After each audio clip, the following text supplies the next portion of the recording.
Hello, welcome to my channel. Please like and subscribe. We're going to delve into the 1800s for a couple of weeks. If you're concerned that this will be boring because weren't the 1800s just uncomfortable clothing and rides in wagons? Well, yes, maybe in part, but they also had some manic times too.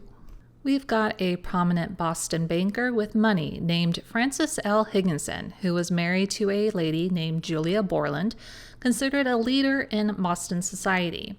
Her father had been a distinguished physician and the president of the Somerset Club before he had passed away. Sounds wealthy and highfalutin, what? Julia's nearing 40, her husband is about 50, and they have 4 children. So Julia's taken leave from Boston and heading to New York to attend a horse show on November 18th. She'll be gone for a few days. See you later. Please feed the cat. Oh, yeah, and the kids too. But Julia would not be returning to Boston. Oh, crap. TNN, another murder? You sicko. Ha! Kids, not today. But you don't need a murder for a story to be interesting. Julia ain't returning to Boston because she's on a steamship heading to Genoa, Italy. Oh, she's going for some me time? No, she's going with another man. Your ears have perked up. I can hear them. So who is this man she's sailed away with? He's James Wheatland Smith, a lawyer, 26 years of age. He's been part of her society circle for some months now. So that horse show? She did go to the horse show, where James just happened to be. And for those few days that they were in New York, we're hanging about the Waldorf. Ruh-roh, hanky-panky? And then I guess they wanted to see if they could grab an honest-to-goodness Italian sub sandwich and got on the steamship Columbia to go to Genoa on November 23rd. Of course, you know that Julia's beloved society pals were just all over this. What the frickety frack has she done, they were saying. The ship will be met in Genoa by some of Frances's people, the husband, to see if this was really true.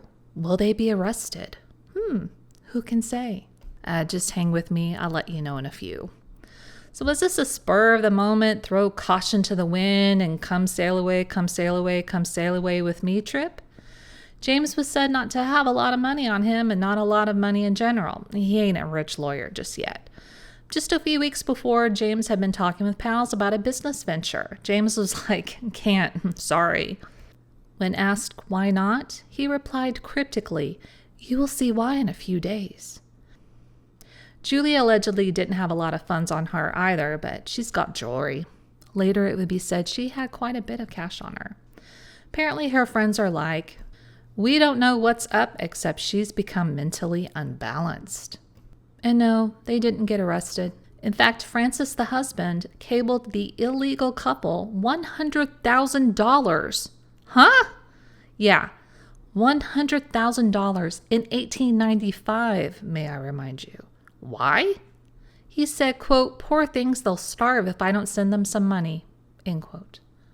This will make more sense in a little bit. Apparently, according to friends, the marriage isn't too happy. The oldest of the 4 children is about to enter society, so I'm assuming she's about 18 years old. Julia's children are a bit neglected by Julia, and from what I could glean, kind of by the dad too. But even taking all of those things into account, no one could have predicted that she would desert it all. So let's back up now that we know some more information. There was a horse show on November 18th. Julia was actually gone about a week, hanging about with New York's fashionable people. James was there as well, and he has some lineage. He's the great-grandson of the governor of Massachusetts and a descendant of the Puritans. Puritans? That's a bit ironic. He attended Harvard College, which he graduated from just a few years ago, and was also suspended for a so-called social scandal. After the horse show, as already stated, no one returned to their respective homes. Why wasn't anything suspected right away? Well, because Julia's eldest daughter allegedly helped to conceal things somehow, although I'm not sure how. She left to go to the country, I guess as a sort of distraction from anyone curious about her ma. So then rumor came out that she, the daughter, had eloped, and she didn't deny it. But then Francis figured everything out, heard about his wife and James, and sent over the $100,000 to Italy. Was this the move of a man who was just understanding and sweet? No. He was actually returning Julia's dowry from when they got married, given to her by her father, and she gave to Francis to invest in his business. Basically, he was returning to her what she had given him. Some think that's really generous of him, and yeah, it is, because he didn't have to give her anything. However, it's also pretty symbolic that the marriage is obviously done. There will be no further talking between the married couple, and James apparently doesn't need to worry about returning to Boston, meaning he ain't going to get his noggin lopped off out of revenge. The cause for the unhappy marriage? Well, it might have been that Julia had a lot of admirers. Also that their marriage was just a bit messed up. The Morning News, December 7th, 1895. 2 boxes of half-ripe strawberries paved the way for the scandal. Mr. Higginson, Francis, is erratic and stubborn.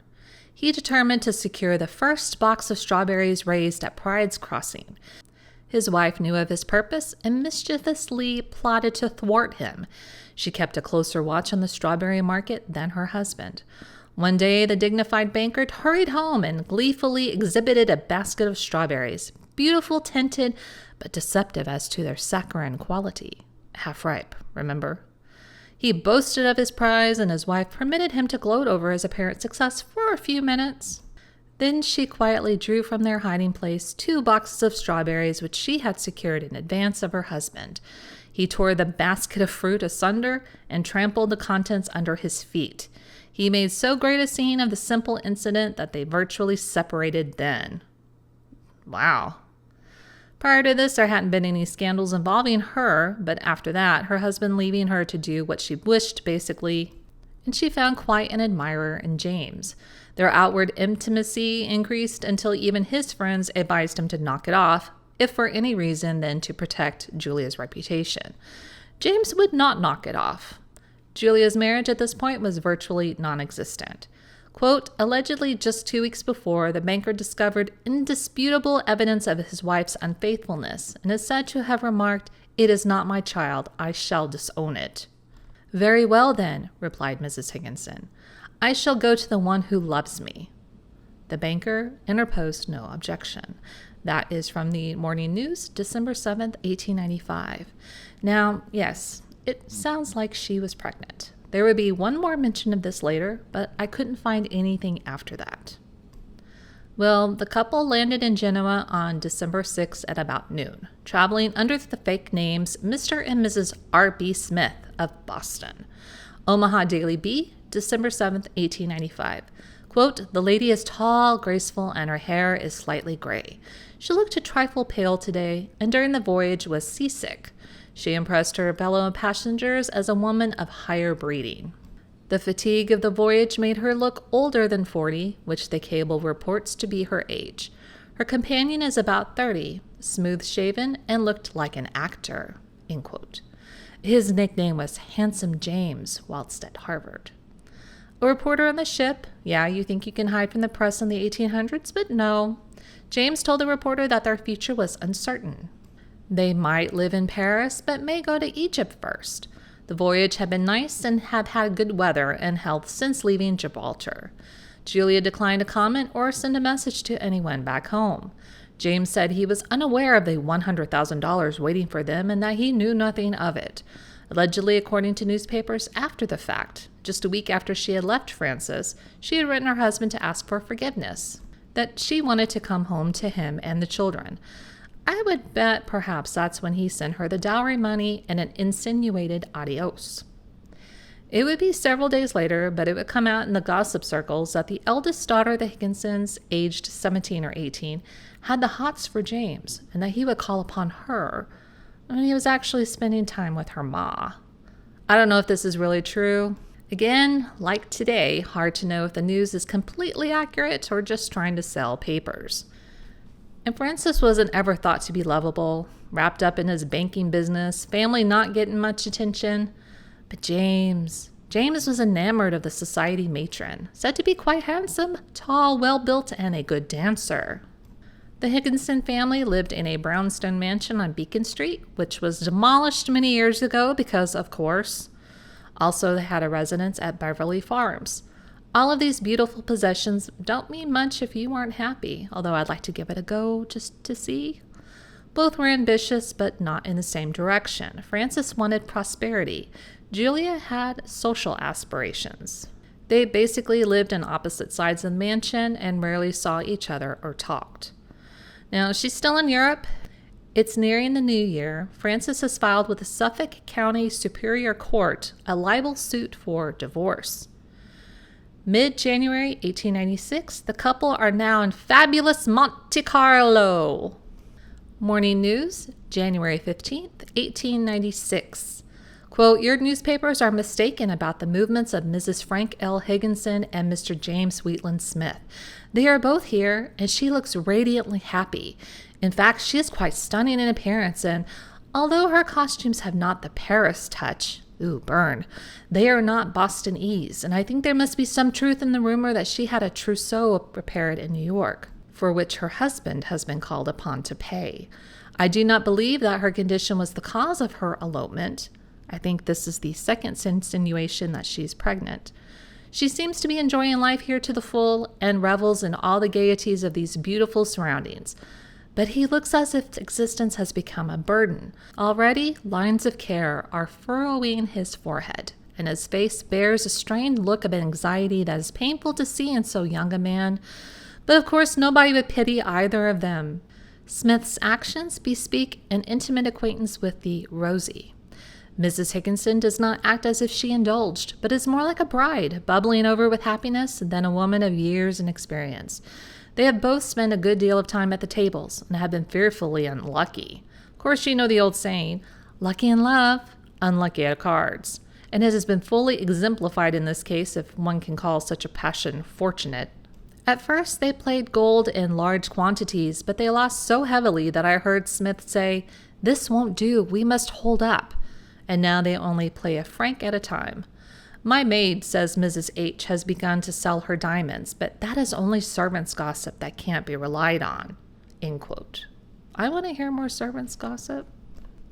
February 4th, 1896. The couple has returned, allegedly to arrange preliminaries for a contest of the divorce libel filed by Frances.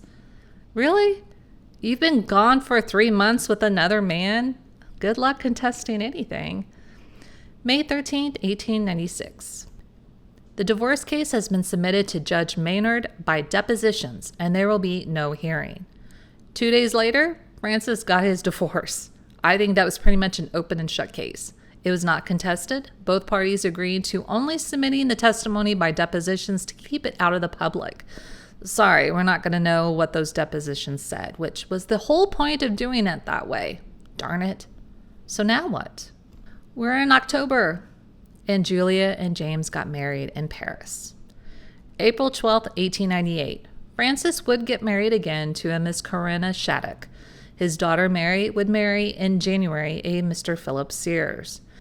Julia and James are living in Genoa. In 1902, they were living in Venice. He apparently always wears a white jersey and can be found in a rowboat on one of the canals. Yes, that's what the newspaper said. And that's all I have on this one. It's one of the nicest divorce cases I've had so far. The lack of being in court was a breath of fresh air. But not gonna lie, of course it's sad. Being married for 20 years and deciding that, hey, it's not gonna get any better, just slough off your kids was, in my opinion, the worst part of it. I saw the marriage announcement for the eldest daughter, Mary. There was no mention of her being the daughter of Julia. That wraps this one up. Sorry it's a short one this week. And next week, we're back in the 1800s again for a murder.